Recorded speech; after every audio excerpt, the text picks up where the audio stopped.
আসসালামু আলাইকুম গাছপ্রেমী বন্ধুরা। আজকে আমি ছোট্ট একটি টিপস আপনাদের মাঝে শেয়ার করব। যদি আপনারা উপকৃত হন তাহলে সেটা আমার জন্য খুবই আনন্দদায়ক হবে। যাই হোক, এটা আমার সফেদা গাছ। সবাই আলহামদুলিল্লাহ বলবেন। তো সফেদা গাছে আলহামদুলিল্লাহ বেশ ভালোই সফেদা ধরেছে, কিন্তু সাথে যেহেতু এটা আমার 12 মাসই একদিক দিয়ে ফল ধরে, আর আরেক দিক দিয়ে আপনার ফুল আসে। তো দেখা যায় যে এই ছাদ বাগানে যারা আমরা শখের বসে 2-4টা লাগাই, ফুল বা ফল গাছ লাগাই, সঠিকভাবে পরাগায়নটা আসলে হয় না।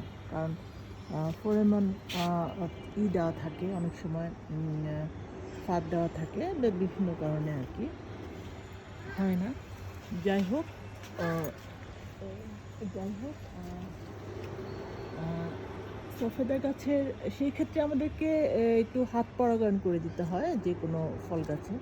তা আজকে আমি আপনাদেরকে দেখাবো যে সফেদা গাছের ফুলের হাত পরাগায়নটা কীভাবে করে।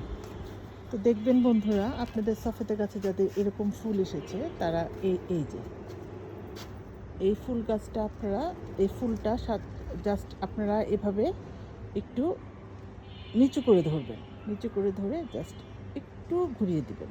হ্যাঁ, তাহলে এটা হ্যান্ড পলিউশন হয়ে গেল। আর নিশ্চয়ই আশা করি বুঝতে পেরেছেন। আপনাদের সুবিধার্থে আমি আরেকটা দেখিয়ে দিচ্ছি। এই যে সফেদা গাছের ফুল, সেটাকে জাস্ট নিচু করে ধরবেন এবং এভাবে জাস্ট একটু ঘুরিয়ে দেবেন। নিচু করে ধরতে হবে, না হলে হবে না।